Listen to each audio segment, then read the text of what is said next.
El día de la reunión para repartir la herencia de mi hijo fallecido, un hombre sin techo se acercó a mi coche e impidió mi entrada. «Señora, no suba a ese carro. Su nuera acaba de salir de aquí y dijo que...». Sentí que la sangre se me helaba. Al llegar a la reunión, la bruja se desmayó. «Me alegra tenerte aquí. Sigue mi historia hasta el final y comenta desde qué ciudad me estás viendo. Así podré ver hasta dónde ha llegado mi historia». Nunca pensé que el día más importante de mi vida, después del funeral de mi hijo, comenzaría con las palabras de un desconocido en la calle. «Me llamo Rosa María. Tengo 62 años, y ese martes por la mañana me dirigía a la oficina del abogado para la lectura del testamento de mi querido Eduardo. Había muerto hacía apenas un mes, y el dolor seguía tan fresco que cada respiración me dolía. Estacioné mi Honda Civic azul frente al edificio de oficinas en el centro de la ciudad. La reunión estaba programada para las 10 de la mañana, y llegué con 15 minutos de anticipación, como siempre hago. Necesitaba esos momentos para calmarme, para prepararme mentalmente para ver a Lía, mi nuera, quien desde el funeral había mostrado una frialdad que me perturbaba profundamente. Mientras sacaba las llaves del contacto, un hombre se acercó a mi ventana. Era delgado, de unos 50 años, con ropa gastada pero limpia. Su rostro tenía esa expresión seria de alguien que ha visto demasiado en la vida. Al principio sentí miedo. Vivimos en una ciudad donde no es extraño que te asalten en pleno día. «Señora, disculpe que la moleste», dijo con voz ronca pero respetuosa. «¿Usted es la madre de Eduardo Martínez?». Mi corazón se aceleró. ¿Cómo sabía él el nombre de mi hijo? Asentí lentamente, sin bajar completamente la ventana. «Señora, no suba a ese carro cuando salga de ahí», me dijo señalando hacia mi Honda. Sus ojos tenían una urgencia que me heló la sangre. Su nuera acababa de salir de aquí hace unos minutos. La vi revolcando algo debajo de su carro. «¿Qué está diciendo?», logré susurrar.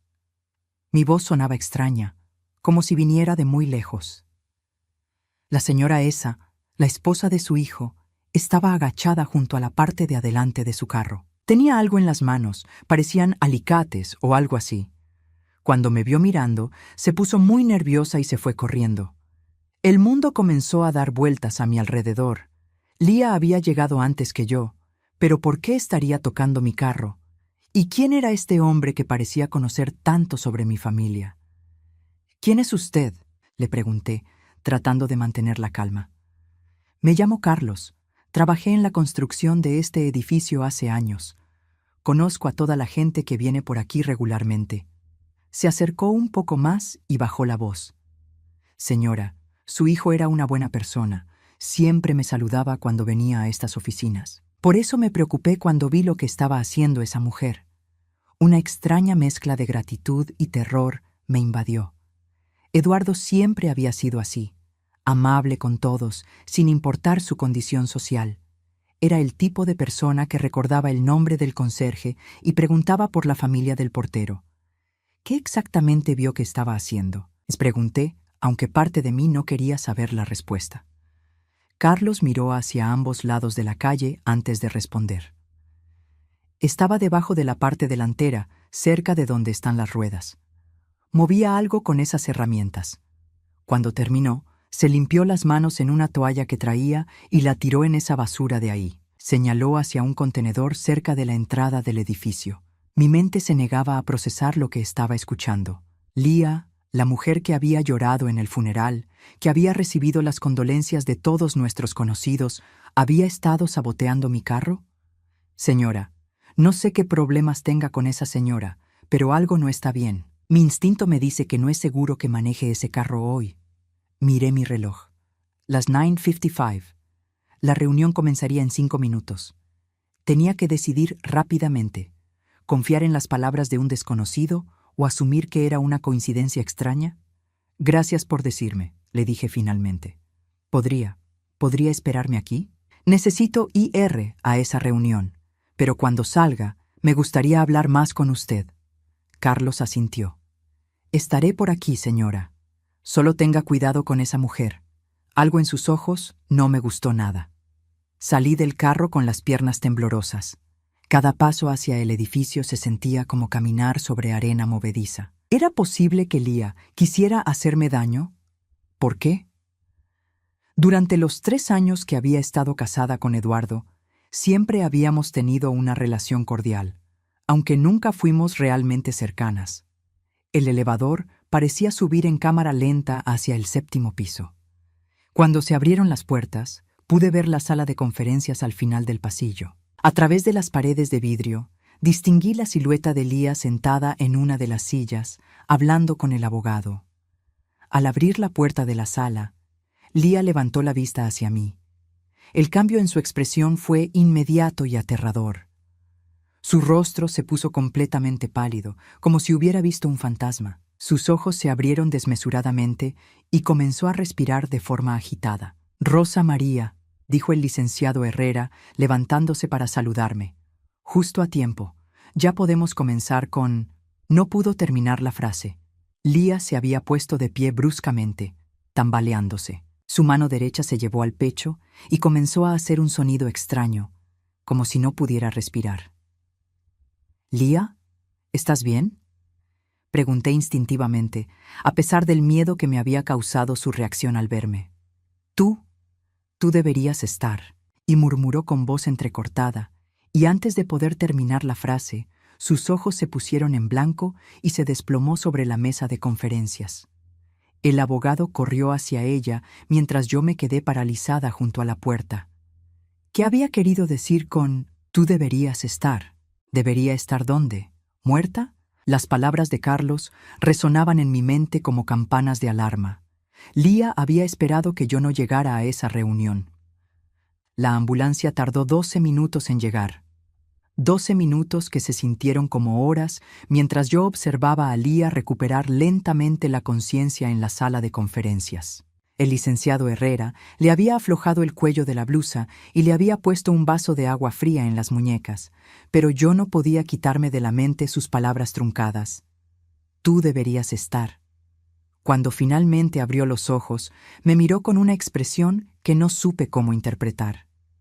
Era una mezcla de miedo, confusión y algo más profundo que me ponía los nervios de punta. ¿Era culpa lo que veía en sus ojos? «No necesito ir al hospital», murmuró cuando llegaron los paramédicos. «Solo fue el estrés. Han sido días muy difíciles desde que Eduardo». Su voz se quebró al mencionar el nombre de mi hijo, pero algo en la forma en que lo hizo no me convenció. Los paramédicos la revisaron y confirmaron que sus signos vitales estaban estables.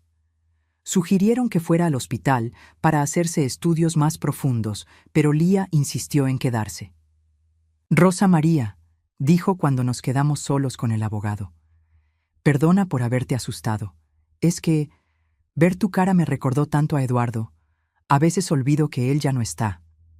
Sus palabras sonaban ensayadas, como si las hubiera practicado. Durante los últimos 3 años, nunca había comentado que Eduardo y yo nos pareciéramos. De hecho, mi hijo había heredado más los rasgos de su padre. El licenciado Herrera carraspeó incómodamente. «Bueno, si se sienten listas, podemos proceder con la lectura del testamento». Durante los siguientes 30 minutos, escuché palabras que no terminaba de procesar completamente. Eduardo había dejado la casa familiar para mí, como esperaba, pero había algunas cosas que no concordaban con lo que yo recordaba de nuestras conversaciones. La cuenta de ahorros conjunta que tenía el señor Eduardo con la señora Lía, continuó leyendo el abogado, queda completamente bajo el nombre de la señora Lía Morales de Martínez, junto con las inversiones realizadas en el último año. Fruncí el ceño. «¿Inversiones en el último año? ¿De qué inversiones habla?». Lía se enderezó en su silla. «Eduardo no te había contado sobre eso, Rosa María. Decidimos invertir en unos fondos mutuos. Él dijo que era mejor no preocuparte con esos detalles mientras estabas cuidándolo». Algo no cuadraba. Durante los últimos meses de vida de Eduardo, yo había estado con él prácticamente todos los días. Él me contaba todo: sus miedos, sus esperanzas, sus preocupaciones sobre dejar a Lía sola. ¿Por qué no me habría mencionado inversiones importantes?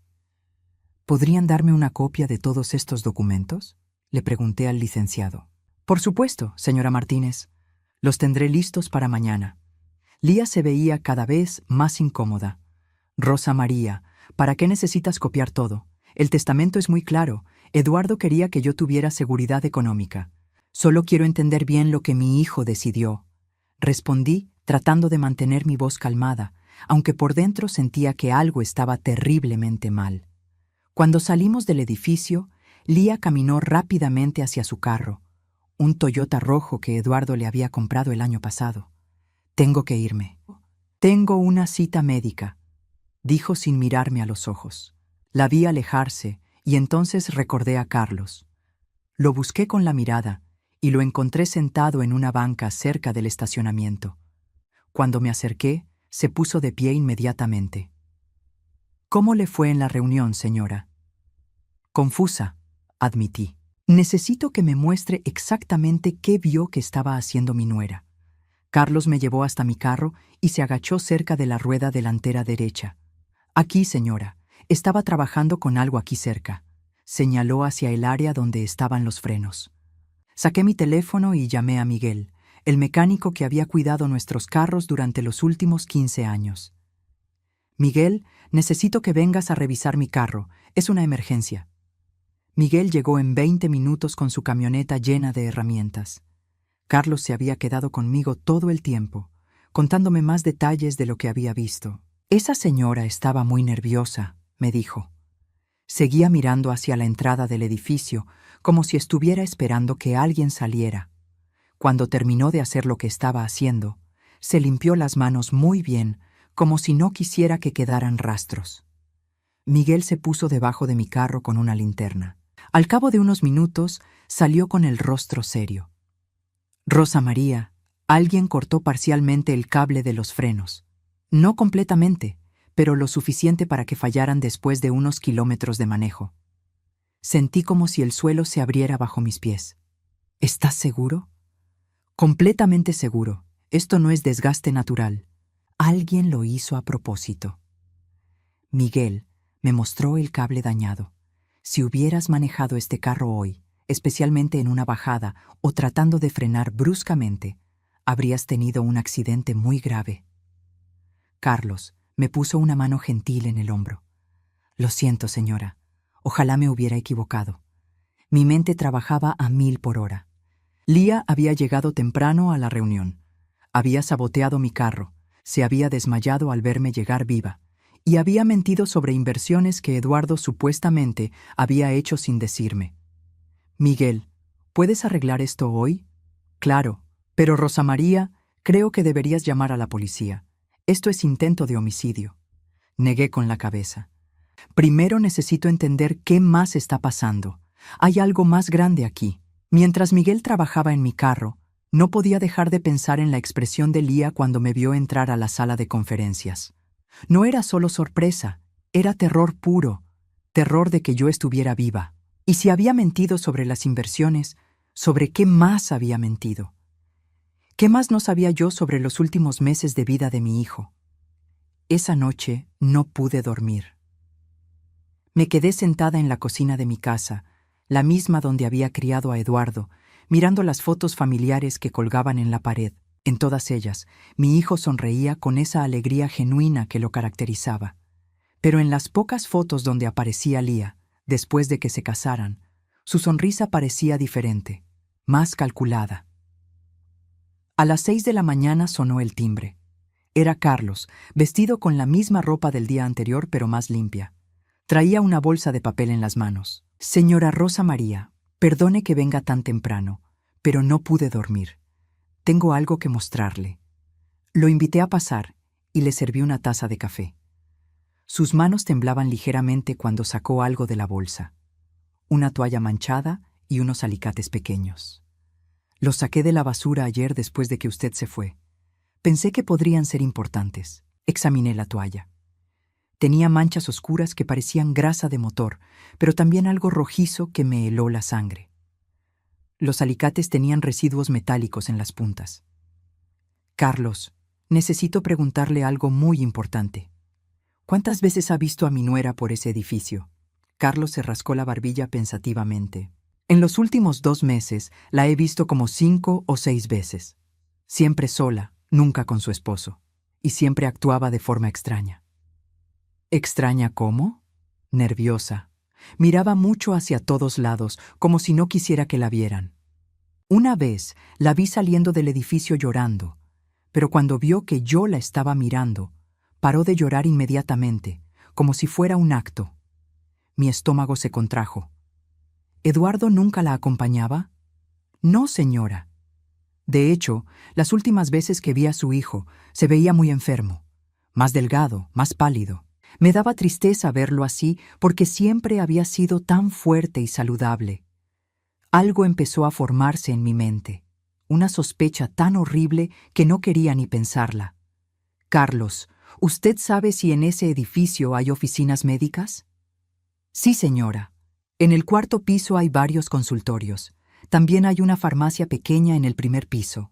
Mis manos comenzaron a temblar. Durante los últimos meses de vida de Eduardo, Lía siempre había insistido en acompañarlo a las citas médicas sola. Es muy doloroso para ti ver cómo sufre, me decía. Déjame a mí encargarme de esto. Y yo, como una tonta, había aceptado porque confiaba en ella. Señora, hay algo más, continuó Carlos. La última vez que vi a su nuera en el edificio, hace como 3 semanas, la seguí porque algo en su comportamiento me pareció sospechoso. ¿La siguió? Sí. Entró al 4.º piso y estuvo como 1 hora ahí. Cuando bajó, tenía una bolsa pequeña de la farmacia, pero lo raro es que se veía satisfecha, como si hubiera conseguido algo que necesitaba mucho. 3 semanas atrás. Eduardo había empeorado drásticamente 3 semanas atrás. Los médicos dijeron que era normal en su condición, pero yo había sentido que el deterioro había sido demasiado rápido, demasiado severo. Carlos, necesito pedirle un favor enorme. ¿Podría acompañarme al edificio de nuevo? Quiero hablar con la gente del 4.º piso y de la farmacia. Por supuesto, señora, pero ¿está usted pensando lo que yo creo que está pensando? No pude responder. La posibilidad era demasiado monstruosa para pronunciarla en voz alta. Llegamos al edificio a las 9 de la mañana. Comenzamos por la farmacia. La empleada, una mujer mayor con lentes, reconoció inmediatamente la descripción de Lía. Ah, sí, la señora del pelo negro rizado. Venía seguido. Siempre compraba medicamentos muy específicos. ¿Qué tipo de medicamentos? Pregunté tratando de mantener mi voz estable. La farmacéutica dudó. No debería dar esa información, pero compraba morfina líquida, mucha morfina líquida. Decía que era para su esposo que estaba muy enfermo. Mi mundo se tambaleó. Eduardo sí había estado tomando morfina para el dolor, pero la dosis había sido regulada cuidadosamente por su oncólogo. ¿Por qué Lía compraría morfina adicional sin receta médica? ¿Recuerda cuándo fue la última vez que vino? Hace como 1 mes. Compró 3 frascos. Me pareció mucho, pero ella insistió en que el doctor le había dicho que aumentara la dosis. Subimos al 4.º piso. Había 5 consultorios médicos.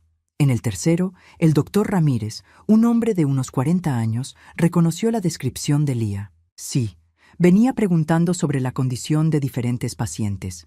Decía que trabajaba para una compañía de seguros y necesitaba información médica, pero algo en ella no me convencía. ¿Qué tipo de información pedía? Quería saber sobre efectos de sobredosis de diferentes medicamentos, específicamente morfina y otros opiáceos. Decía que era para casos de seguros por muerte accidental versus muerte por enfermedad. Carlos y yo intercambiamos miradas. La imagen se estaba volviendo terriblemente clara. Doctor, ¿es posible que alguien acelere la muerte de un paciente terminal administrándole dosis excesivas de morfina? El doctor me miró seriamente. Por supuesto. Una sobredosis de morfina puede parecer una muerte natural en un paciente que ya la está tomando para el dolor. Solo un examen toxicológico muy específico podría detectarlo, y esos no se hacen rutinariamente cuando alguien muere de cáncer. Salimos del edificio en completo silencio. Mi mente no podía procesar completamente lo que acababa de descubrir. Lía no solo había planeado matarme para quedarse con la herencia, también había matado a mi hijo. Señora Rosa María, dijo Carlos suavemente cuando llegamos a mi carro. ¿Qué va a hacer ahora? Miré hacia el cielo, sintiendo como si mi corazón se estuviera partiendo en 1000 pedazos. Mi Eduardo, mi único hijo, no había muerto por el cáncer. Había sido asesinado por la mujer en la que confiaba, por la mujer a la que yo había tratado como a una hija. Primero, dije con una voz que no reconocía como mía, voy a asegurarme de tener pruebas de todo esto. Y después Lía va a pagar por lo que hizo. Pero mientras decía esas palabras, una pregunta terrible resonaba en mi mente. ¿Había sido Eduardo consciente de lo que le estaba pasando? ¿Había sabido que la mujer que decía amarlo lo estaba matando lentamente? Los siguientes días fueron los más difíciles de mi vida.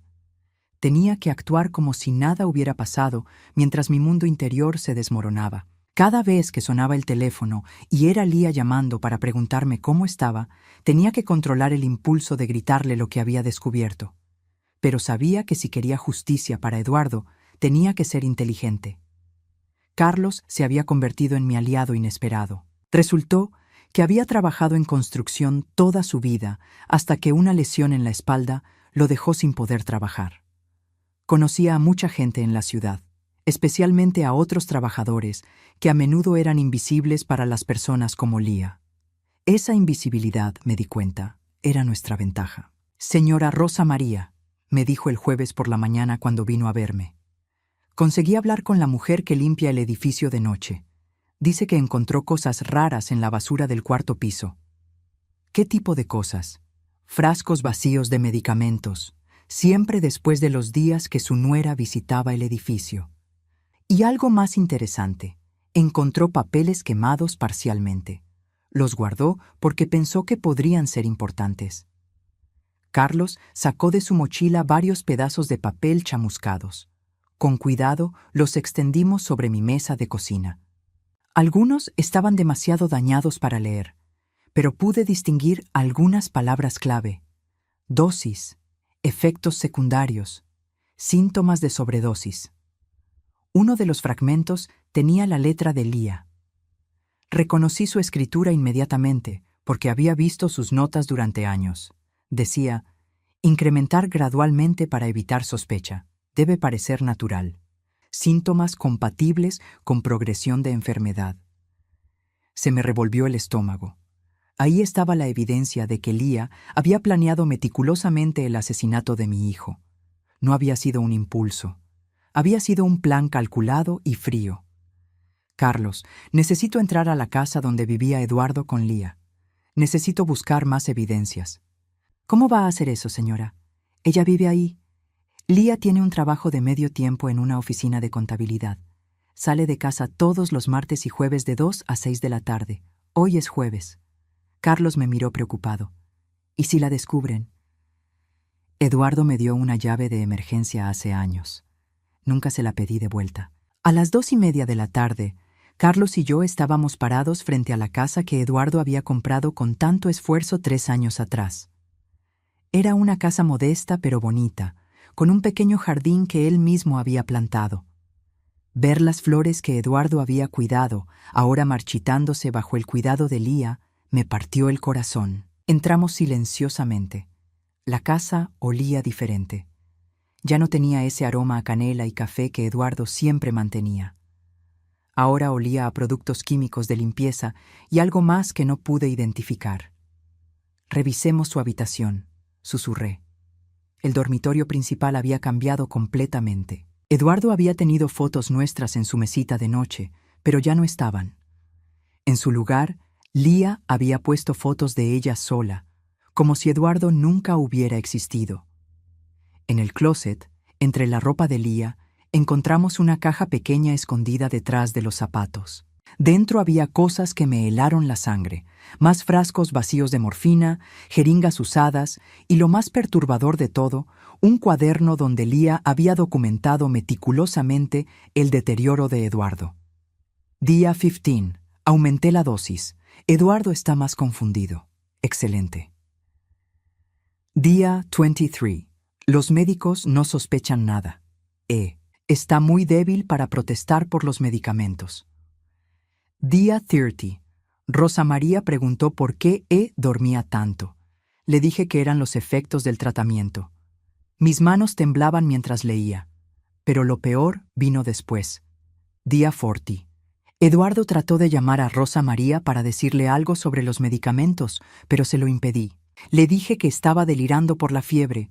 Necesito acelerar el proceso. Día 45.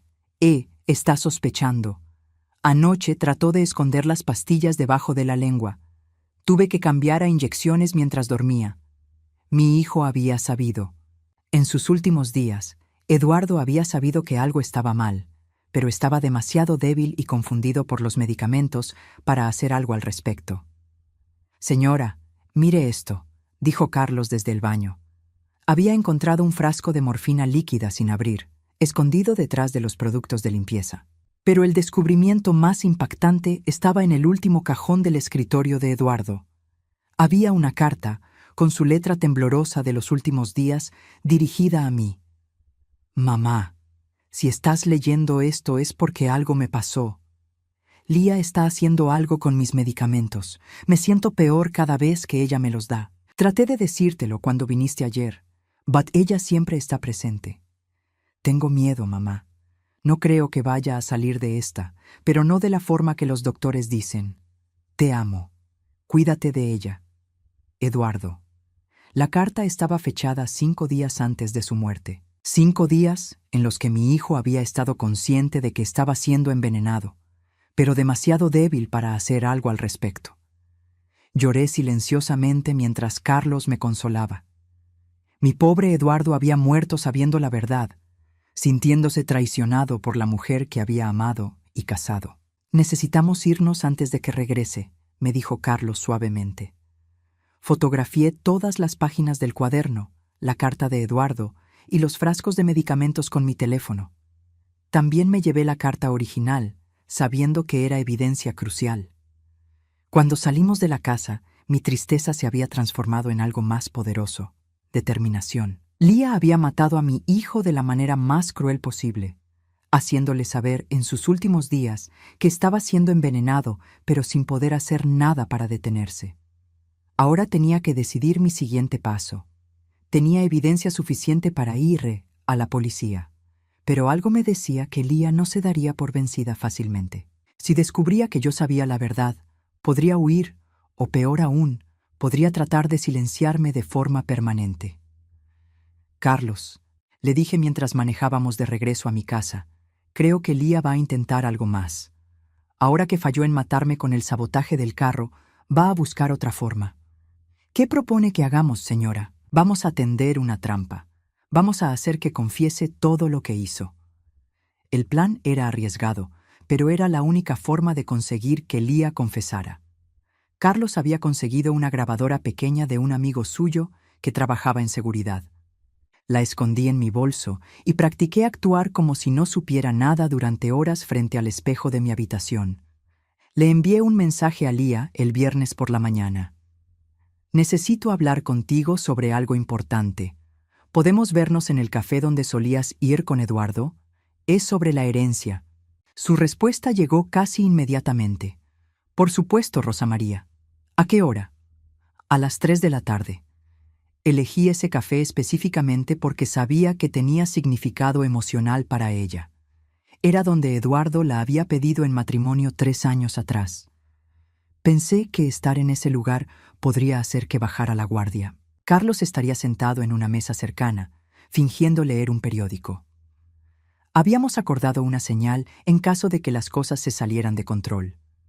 Llegué 10 minutos temprano y elegí una mesa en una esquina, lejos de otros clientes, pero donde Carlos pudiera verme claramente. Mis manos sudaban mientras esperaba, revisando mentalmente todo lo que tenía que decir para que Lía confesara sin sospechar que yo ya sabía la verdad.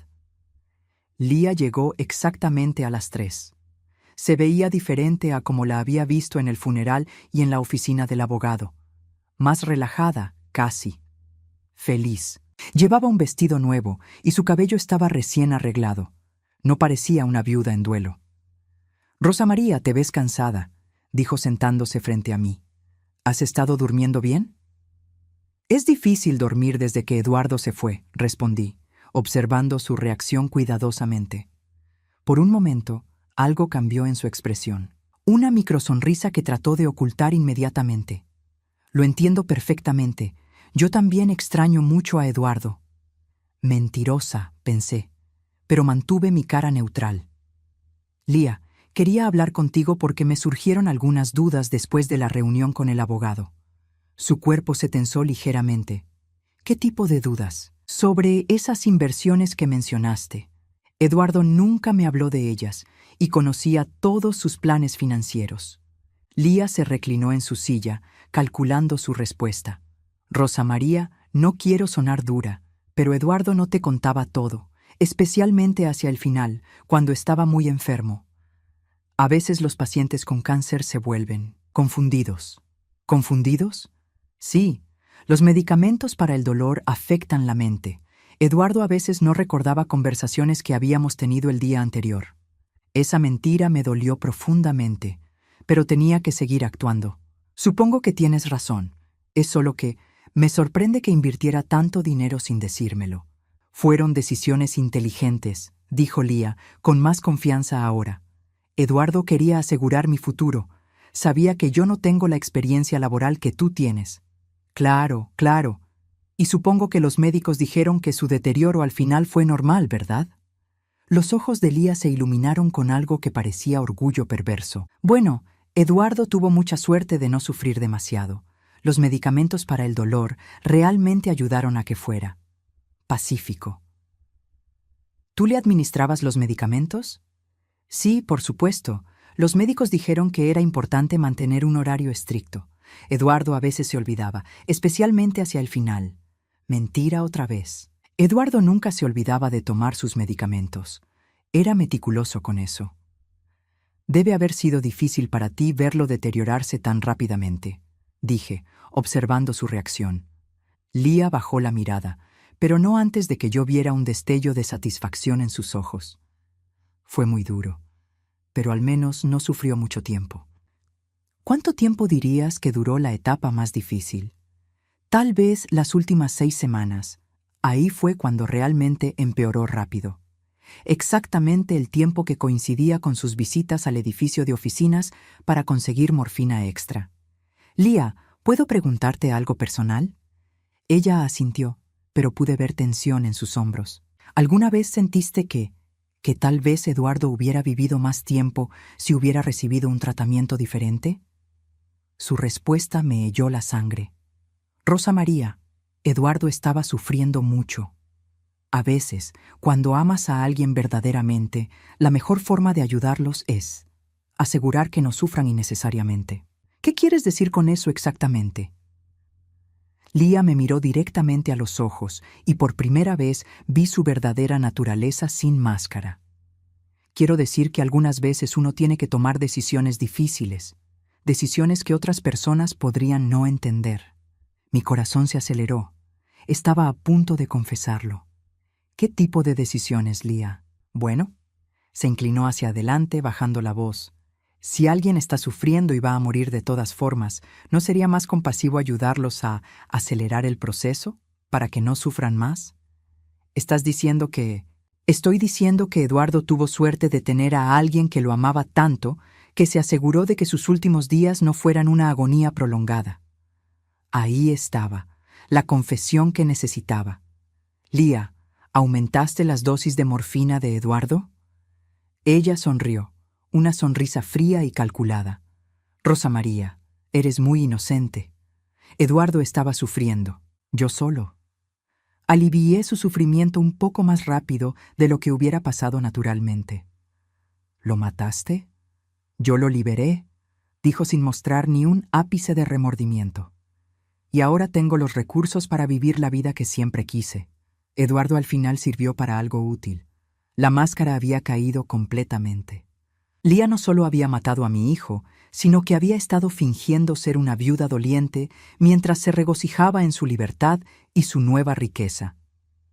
¿Y qué hay del sabotaje a mi carro? Lía se enderezó bruscamente. ¿Qué sabes sobre eso?